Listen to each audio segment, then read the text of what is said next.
Sam left Seattle in the year of 92. With George Pratt, his partner, and brother Billy too. He crossed the Yukon River and he found the bonanza gold below that old white mountain just a little southeast of Nome. When rivers are winding, big nuggets they're finding. North to Alaska, go north to Russia's own. He crossed the majestic mountains to the valleys far below. He talked to his team of huskies, marshally mushed on through the snow. Where the northern lights are running wild in the land of the midnight sun. Yes, Sam McCord was a mighty man in the year 1901. When rivers are winding, big nuggets they're finding. North to Alaska, go north to Russia's own. Way up north to Alaska, way up. North to Alaska, way up. North to Alaska, go north to Russia's own.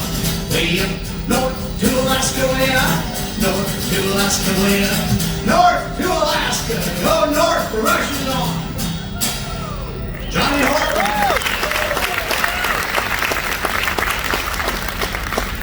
Anybody remember a movie called North to Alaska? 1960. Stuart Granger, Fabian, and John Wayne. In that movie, it's supposed to be the year 1900, and it's the big Nome, Alaska gold rush. John Wayne, of course, he's the hero, and he lands on the beach. He has a fist fight. He saves a girl. He jumps on his horse. He rides up through the redwood trees up to his mine. I don't know if anybody's ever been to Nome. I've been there. There's no trees in Nome. Nome, Alaska is in the Arctic. That is called a Hollywood, Alaska. My name is Steve Heitz. I'm one of the 1,067 people who live in Skagway. And I'm a newcomer. I've only been here 48 years. During the very short time I've spent in town, I've worked on the railroad, served on the Skagway City Council, Museum Board, Port Commission. In a little town, everybody kind of has to wear a lot of different hats and you share them all around. But I played music from Ketchikan to Fairbanks through the Yukon. When I came up here, I was 18 and stupid, and I had a tape recorder and went around, knocked on doors, and I interviewed all the old timers. Hundreds of hours of stories. So during the few minutes we have together tonight, we're going on a time travel. We're going to go back to days before Alaska became the way that you saw it today. And I'll bring everybody back. About 30,000 years ago, the entire northern hemisphere was covered up with giant glaciers. With all that water locked up as ice, the sea levels were 350 feet below what they are right now. That exposed giant ridges of land. One extended from Asia all the way to North America. Today we call it the Bering Land Bridge. In some places it was 1,000 miles wide.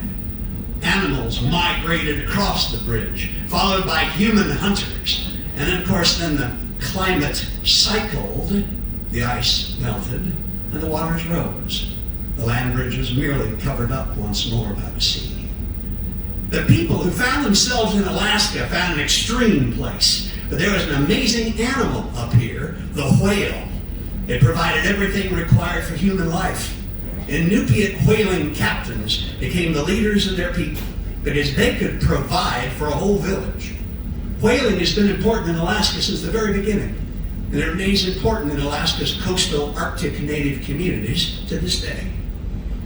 Some of the very first visitors to Alaska from the United States were whalers, Yankee whalers out of New Bedford and Nantucket on square-rigged sailing ships.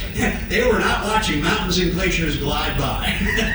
They were way up high at the masthead, watching across the curve of the Pacific Ocean for the spout of a whale fishing. Blows, there she blows. So if you had been out there with the Arctic whaling fleet, you might have sung a song like the next one. Feel free to sing on any of the tunes. This one's for the early visitors to Alaska from the United States.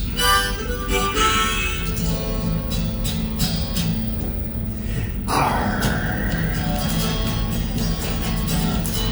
When my grandpa was a boy, he went down to the general store, saw a picture book of a whale, shoot his spout, splashing his tail, then he got in the sailor's dream. Cruise around on the salty sea, up in the rigging in the afternoon, swabbing the deck, sharpening harpoons. Hooray, and up she rises, hooray, and up she rises, hooray, and up she rises early in the morning. There's lots of whales in the deep blue sea, kill them for the industry. Drag alongside, coming to, melt him down and something through. Hardly is a whaler alive, but he keep the tear from his eyes. He remembers the good old days when there were no whales to sail. Now we can thank the company for scouring the deep blue sea, living for ivory and perfume, oil to light your living room. Hooray, and up she rises, hooray, and up she rises, hooray, and up she rises early in the morning. What do you do with a drunken sailor? What do you do with a drunken sailor? What do you do with a drunken sailor lying in the morning? Keel haul until he's sober, keel haul until he's sober, keel haul until he's sober, lying in the morning. Wait, hey, and up she rises, wait, hey, and up she rises, wait, hey, and up she rises early in the morning. Throw him in a boat with the captain's daughter, throw him in a boat with the captain's daughter, throw him in a boat with the captain's daughter, early in the morning. Shave his belly with a rusty razor, shave his belly with a rusty razor, shave his belly with a rusty razor, early in the morning. Wait, hey, and up she rises, wait, hey, and up she rises, wait, hey, and up she rises, early in the morning.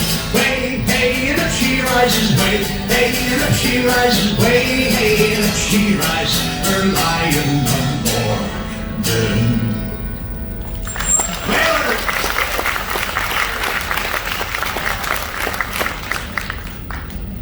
Big room of whalers.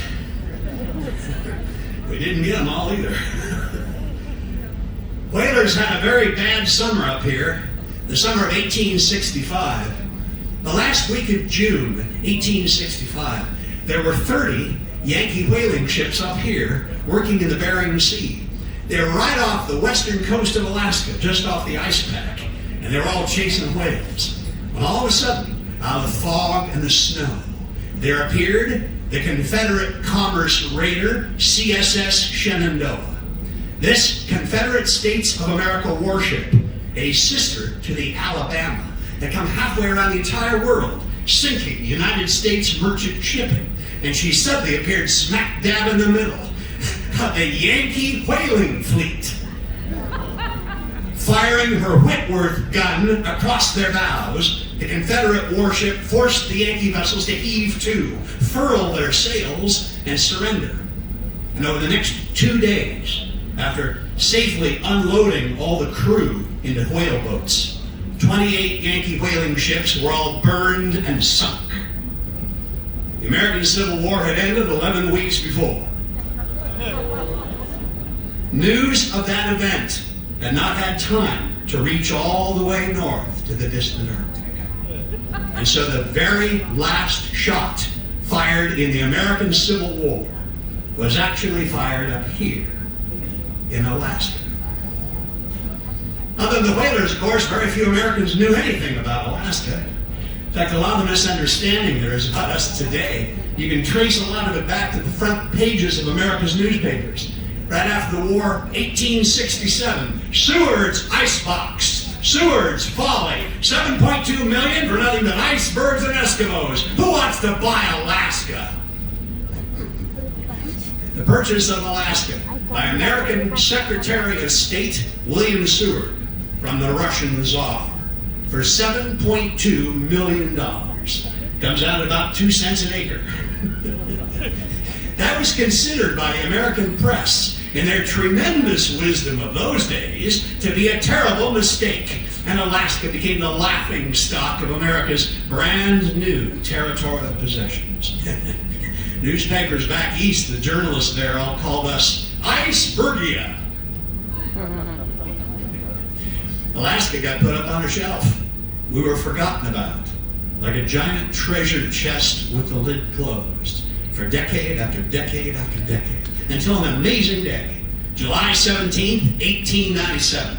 The SS Portland, a little steamship outbound from St. Michael's, Alaska, she puffed across Puget Sound and tied up against the Seattle waterfront, just as the very first of the Seattle Post-Intelligencer's extras of that day started to hit the streets. Gold, gold, gold, gold, stacks of yellow metal, a ton of gold in a steamer Portland, and 68 rich men.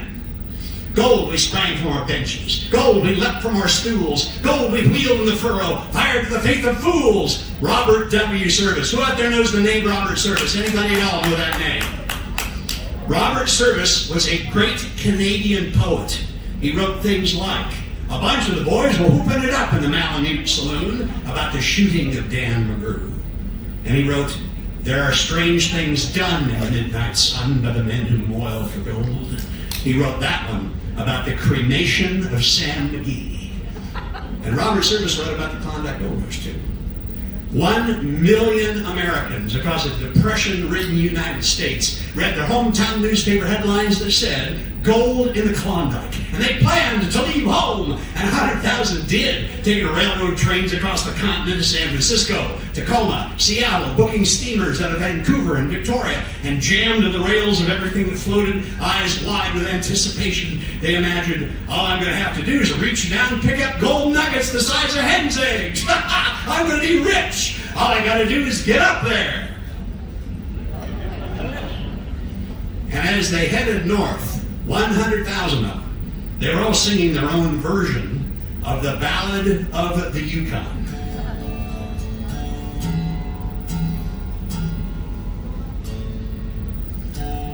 There it is. Whalers always getting out too. Gotta have a little bit more vocal monitoring on the song.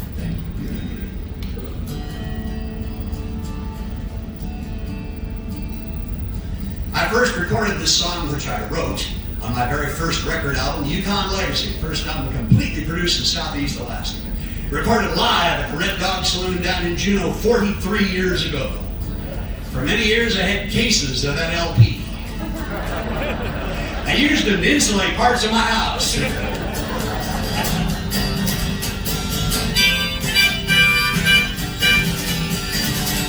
Look to the north country, up where men have been. Listen there in the virgin country, there's gold upon the wind. And the wind blows across the countryside, spreading the word both far and wide. There's riches here for the taking, the dreamers are waking to the cry. Lift up my feet and I move along, in my horse or my ship or my train. The golden hills at the end of the trail resound to the sound of my name.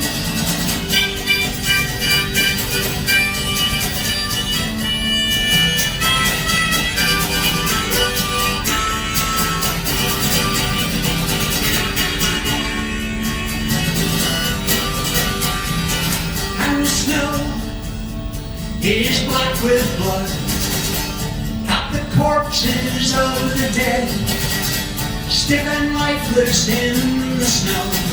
In death I wonder if they know, but others follow the thousands more, opened up that Yukon door. They took the millions from the ground and laid 500 bodies down. Lift up my feet and I move along, be my horse or my ship or my train. The golden hills at the end of the trail resound to the sound of my name.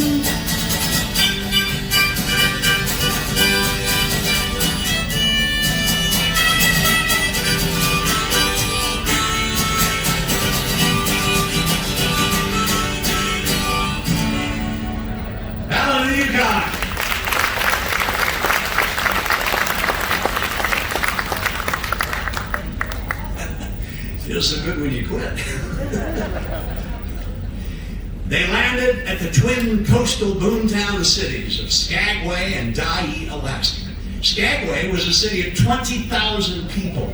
Today, with this ship here in port, the passengers, the crew, the summer population of this valley, there were not 5,000 people in this valley today. There were 20,000 here in 1898. John Muir, the famous naturalist, observing the town, he wrote down in his diary, "Skagway reminds me of a giant's anthill. Somebody stirred up with a big stick." Supposedly, there was a horse trail, and it went 40 miles from the beach at Skagway up over White Pass Summit and then down to Lake Bennett up in British Columbia. If you could get that far, when you got up to Lake Bennett, there you had to build a boat out of the standing timber. These, of course, are mostly men and women who'd never built a kitchen cabinet before in their lives. Then, as soon as the ice would break up and the lakes and the rivers come spring, you had to put in and go 560 more miles down to the rapids and twists and turns in the Yukon River, finally reaching the gold fields of the Klondike, way up at a place called Dawson City. But that whole odyssey, it started on the beach at Skagway, because you could buy a horse right here on the beach. In August of 1897, the horse could be purchased in the city of Chicago, Illinois, from a respectable salesman for the price of $5. If you bought a horse on the beach at Skagway, Alaska, the same day, your horse right here cost $150. You could buy the finest 3-course meal from the fanciest restaurant in San Francisco right then for 25 cents. But on the trail north of Skagway, Alaska, from a tent cafe, a piece of apple pie and a cup of coffee cost $2.50. $150 for a horse? Well, that's astronomical. But they paid it, thinking, a horse, it will get me over the mountains. I'll beat the fellow behind me to the gold. They were not horsemen. They were accountants, grocery store clerks, college professors, students. They all had Klondike fever, and they overloaded their horses, and they headed up the trail. The horses snapped their legs in rocks and boulders along the way. They fell off the narrow parts of the trail right in the canyon below. They smothered in muskeg bogs that dotted the pass. And when an animal would finally collapse, a merciful man would shoot his beast. And most of them did not know that. They would unload their gear and leave their partner to guard it, and they would hurry back down the trail to the beach where they could buy another horse. 3,000 pack horses were driven to death by their owners on 40 miles of trail between Skagway and Lake Bennett. The bones of those animals are bleaching to this very day, down the bottom of the Dead Horse Gulch, 1,000 feet below the tracks of the White Pass and Yukon Railroad and the paralleling Klondike Highway. And if we went all the way to the very bottom of that canyon tonight, and I have been down there many times, you can see them yourself. 3 miles away, round the next point, WWII, Alaska, a city of 10,000 people and Skagway's bitter rival, because they also had a trail. This one, an old native trading trail. It had been in constant use by the Crooked people since the glacial ice had receded up these valleys 8,000 years ago. The Chilkoot Trail went up through a higher notch up in the mountains, ending at the same place, Lake Bennett. The Chilkoot Trail was shorter, but too steep for horses. If you went that way, you carried everything on your back. Remember when this was? History calls it the Victorian Age, when pluck and luck were American bywords. Horatio Alger stories about success, doing everything in your whole life. Well, those were stories every American wanted to read. And anybody in the United States in 1898 under President McKinley believed we could do anything. There's a catch to this one. Up at the summit of the Chilkoot Pass, the Northwest Mounted Police, the Mounties, they had established a scale. They weighed the outfits of every single man, woman, and child trying to enter Canada to make sure that everyone had 2,000 pounds of supplies. That's enough for one person to live for a whole year without having any help from civilization. Yes, that is correct. It's because you're in a wilderness up here. There's not one single Walmart, Safeway, Home Depot. In fact, you could starve to death in the Yukon.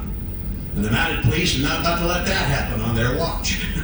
So you have got 2,000 pounds of required supplies in front of you. and you're on the beach at WWII, Alaska, and you've unloaded this off of a steamship. Take 100 pounds of this stuff, tie it securely to your brand new pack board, put it up on your back, head over the trail, ho, ha, ha, ho, ha, ha, ho, ha, ha.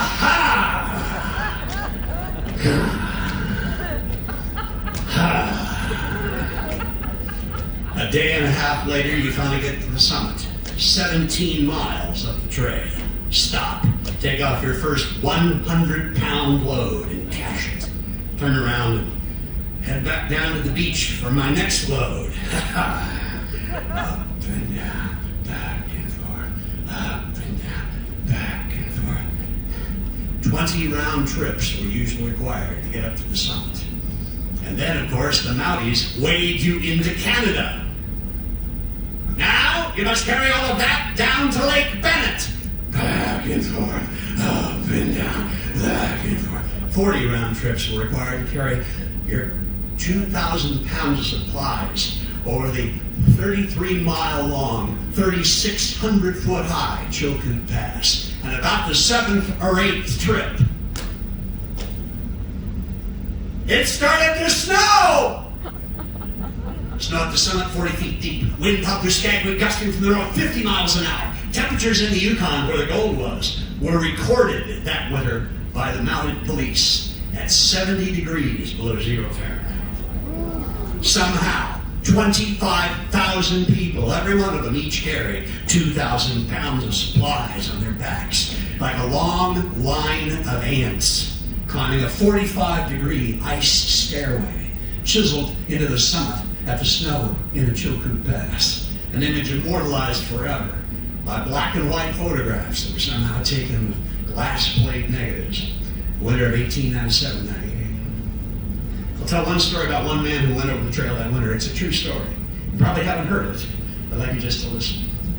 Winter of 97-98, Lake Bennett, British Columbia became a tent city of 30,000 people buried under the snow, freezing and shivering, praying for spring to come so they could all put their boats in the water and go downriver to get to the gold fields.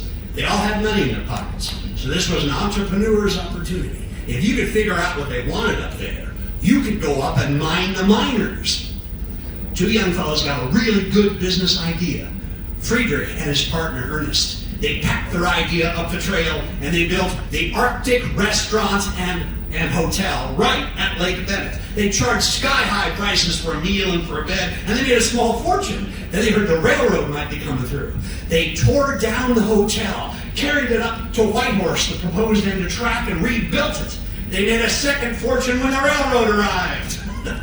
Friedrich had had enough of the North. He sold his half-interest to his partner. He took his money, and Friedrich went home to Germany, where he proudly married his childhood sweetheart, brought her back to America, and Friedrich changed his name to Fred.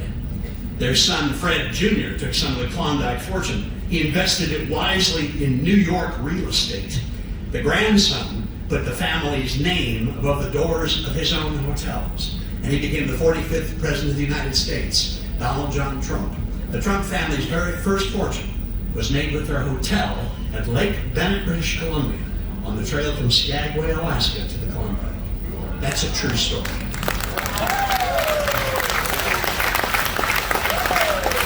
Everybody waited for the day when steam and steel would eliminate these agonies of man and beast had to crawl over these mountains. It was a great day when the White Pass and Yukon Railroad began construction out of Skagway. Michael J. Heaney, young Canadian railroad contractor, he built this, the first railroad in Alaska. Then he built the Copper River in northwestern from Cordova, the $1 million bridge over the Copper River, Alaska's greatest railroad builder. And there wasn't a word about his early life. He was a name in a history book. There was no story. So, in the grand tradition of North American tall tales, like Paul Bunyan, Pecos Bill, and Casey Jones, I wrote this song.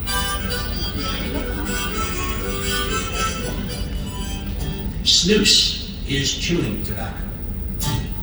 Big Martini is my name, a railroad man straight through. Of all the tales told to me, most of them are true. I was born one cold gray morning on the Overland Express. The brakeman was the midwife, the conductor was impressed. They knew I was a railroad man from the chew tucked in my cheek. I shrink like a locomotive, had a spike between my teeth. He shrieked like a locomotive, had a spike between his teeth. Before I was old enough to walk, they had me laying track, crawling along, ties under my arm, a rail across my back. I warmed my bottle on the firebox, I helped her shovel coal, while the engineer would take his nap, I made the engine roll. While the engineer would take his nap, he made the engine roll. Drilling tunnels through the Rockies, drinking whiskey during the day. We grew up on the CPR, that horn leading the way. We laid tracks so fast we didn't look up till the fish swam by to say, you laid the railroad over a cliff into Vancouver Bay. Yes, you laid the railroad over a cliff into Vancouver Bay. While I was there treading water, a fish passed close enough to say, they found gold up in the Klondike, 2,000 miles away. So I hitched a ride on a humpback whale right up to Skagway town. The gold rush needed a railroad, I started breaking ground. The gold rush needed a railroad, he started breaking ground. With picks and shovels and powder, and a wild-eyed gang of men, we blasted into the mountains, blast them down again. I used spider webs for trestles, fought with grizzly bears as well. Give me dynamite and snooze, I built a railroad straight to hell. Give me dynamite and snooze, I built a railroad straight to hell. Big Mikey is my name, a railroad man straight through. Of all the tales told of me, most of them are true. I went on to other exploits. I built a railroad to the pole, a railroad to Hawaii, trains to Singapore and Seoul.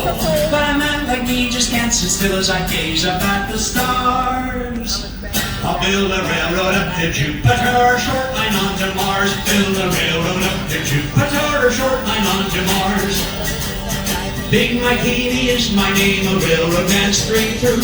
Of all the tales told of me, most of them are true. Mikey, Alaska's railroad builder.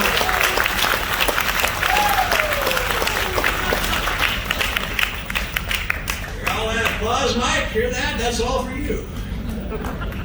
So, after you build a railroad to the Yukon or dug for gold in the Klondike River Valley, if you're lucky, you strike it. You got a poke full of gold nuggets. You bring those down to Skagway, you can use them. You can buy a steamship ticket south. We say that's somebody who can finally afford to go back outside. That is actually the word we use to describe any place that's not in the north.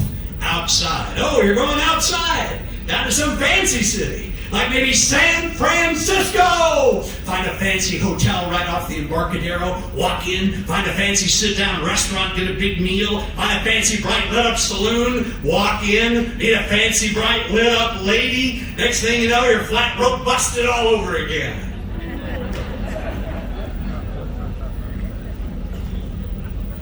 So you gotta go do it one more time.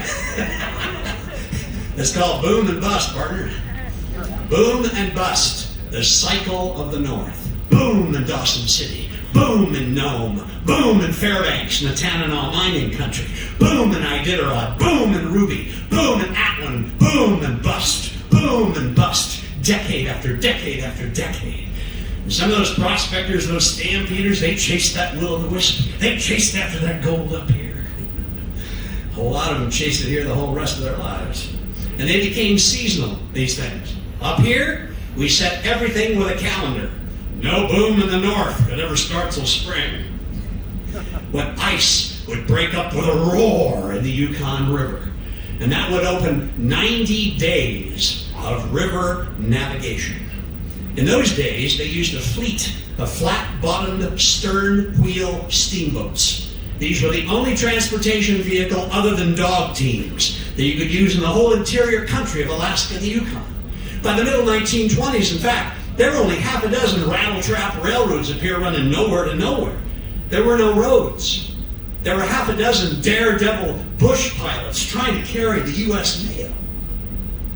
So for the first 3 decades of the new century, every summer under the midnight sun, the hurdy-gurdy of mining in Alaska and Yukon hit a frenzy, because every good miner knew it ended.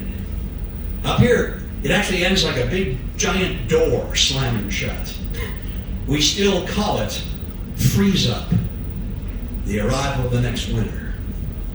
And then sooner or later, everybody had to come through a deep water, ice-free port, like the one at Skagway, Alaska, where there was a railroad that connected the Pacific Ocean to the Yukon River, where the steamboats could run briefly every summer to the mines. And then sooner or later, you sang the song.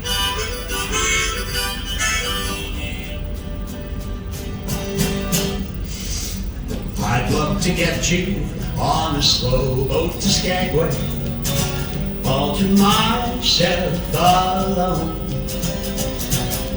Get you and keep you in my arms evermore. Leave all your lovers, weep on a faraway shore. Bye-bye. Out on the briny with the moon big and shiny, melting your heart of stone. Oh, I'd love to get you on a slow boat to Skagway, all to myself alone. Tasty, I'll give it a try.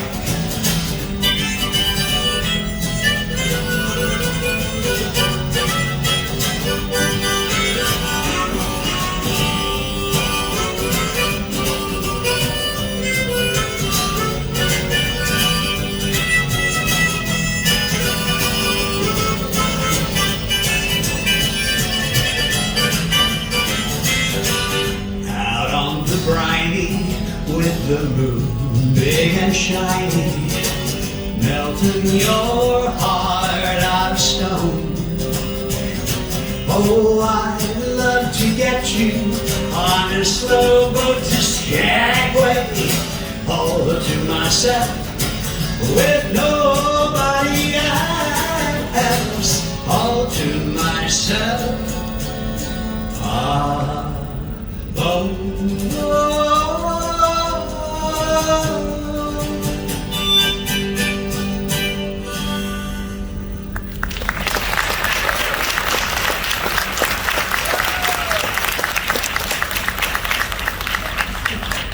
Slow boat to Skagway, guys. Put a little chickadee. Why don't you come up and see me sometime? Yes, indeed. 1930s. By the middle 1930s, how many of you guys out here, how many of you guys today rode a railroad? Anybody ride a train? You guys rode the White Pass and Yukon route, the WWII. For many years up here, those initials on the side of the railroad cars locally stood for Wait Patiently and You'll Ride. The reason for that was simple. By the middle 1930s, this little railroad was finally down to one single train a month in the winter. President Wheeler, who managed the railroad, finally had to mortgage his family's house. That way, he could meet the railroad winter payroll for 1935. And the British stockholders, the ones who owned the railroad in London, they had not seen a penny return on that railway investment. Not since their last dividend check, the one which they had received back in 1912. They were ready to tear up the tracks. If that had happened in the mid-30s, Skagway would have dried up and blown away in the wind. The little Skagway today would look just like WWII, a second-growth forest without a single standing building, where there'd been a city of 10,000 people during the gold rush. That city was located 3 miles from here. That did not happen to Skagway because of the events of December the 7th, 1941. On the first day of January 1940, there was one single United States Army post in all of Alaska, Chilkoot Barracks. It was located 10 miles south of here, now the Presbyterian Mission Village of Haines, Alaska. Earlier in the century, 1904, the administration of Theodore Roosevelt commissioned Fort William H. Seward. By January of 1940, it still garrisoned 400 United States Army infantry, each young man armed with a World War I rifle, in a wooden fortress that had been designed in the days of Sitting Bull to defend the Klondike goldfields. That was the official mission of the United States Army in Alaska, January 1940. After Pearl Harbor, U.S. and Canadian defense planners staring up at their map. Had to admit it was going to be one heck of a lot harder than anybody had ever talked openly about before, trying to defend all of North America, with the front door wide open through Alaska. The Japanese had just seized 3 of Alaska's Aleutian Islands. The only way to secure this point from further invasion was a military highway, and the Alaska-Canada Highway project swung into gear. The United States Army arrived overnight. No notice, no warning. They took over Skagway. 3,000 troops landed, declared martial law, took over the town, took over the docks, took over the railroad. The 770th Railway Operating Battalion began running 34 trains a day on that single-track, narrow-gauge railroad. And on those trains, the Army carried heavy equipment, material, supplies, and 30,000 troops to help to build the center 900 miles of the Alcan Highway. 1,520 miles. A road to Alaska was bulldozed across the north through a complete wilderness with not one permit required. In 9 months, November 1942, the first military convoy carrying supplies north for the Allies rolled safely into Fairbanks, Alaska Territory in the middle of a blizzard. The Alaska Highway was done. Skagway had played a part in the war, and the United States Army counterattacked. After 2 weeks of fighting in the snow, the blood, the sleet, the clouds right on the deck, the American flag went back up on the beach. Then my mother's cousin, Mac Rusk, and the 10th Mountain Division, who had trained at Camp Hale in Colorado, they landed on the beach at Kiska. The American flag went up on that beach as well. The Aleutian Islands were safely back in the United States. The only time since the War of 1812 an enemy army has ever occupied American soil and had to be forcibly removed. And then Alaska was quiet again after the second real big excitement up north. Other industries picked up right after the war: fishing, timber, tourism, oil and gas. Like mining, these are all resource development industries, and they're critical to Alaska's economy. And then, January 1959, Alaska becomes the 49th state. We got a star on the American flag 62 years ago. Just that day, we have called statehood. Prior to that, we called territorial days. Statehood's new and modern. Like most things modern, it moves faster and faster, and events pile up on each other. You remember the Great Earthquake, the Trans-Alaska Pipeline, the Exxon Valdez, the discovery of 30 billion barrels of oil right off the northwestern coast of Alaska in the Chukchi Sea. This discovery is 2 times larger than Alaska's original Prudhoe Bay oil fields. Your newspapers will not even talk about this incredible North American energy discovery. But that's okay. We Alaskans know where it is. There's going to be a lot more stories told up here. Some of our stories, in fact, go full circle. The first act of the Alaska Territorial Legislature, 1913. 23 elected representatives from all over the territory, all gathered in Juneau for the very first legislative session. Mr. Price, our elected delegate from Skagway, he went down to 94 miles alone in his open rowboat. They all got down there however they could, but in the first 5 minutes, they unanimously voted women in Alaska the right to vote, 7 years before the 19th Amendment to the United States Constitution.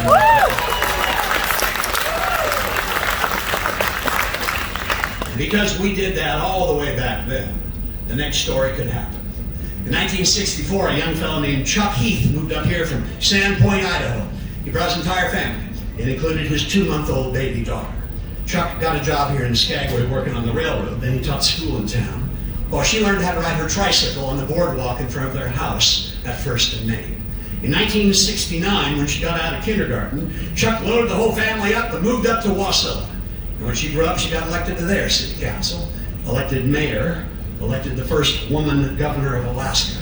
And she was the very first woman on the Republican ticket for Vice President of the United States. Skagway, Alaska is Sarah Palin's early childhood home. And no matter what your politics might be, she's the most famous person who's ever lived in Skagway. Thanks for being a nice audience and not throwing anything like they do whenever I play in Juneau. If you enjoyed my stories and songs, I have a CD. It's called Inside Passage. It goes story, song, story, song, story, song. What we've done tonight plus 20 more minutes we don't have time for. Come see me on the steps of the stage, but do it quick. I got to jump ship. 200 of my neighbors have had to move out of my town since this whole craziness started back in March of this last year. And they've left our community. But I want to tell you how important you are for being so brave and for being so courageous and choosing to get out of your basement and book a cruise and come north to Alaska. Thank you so very much.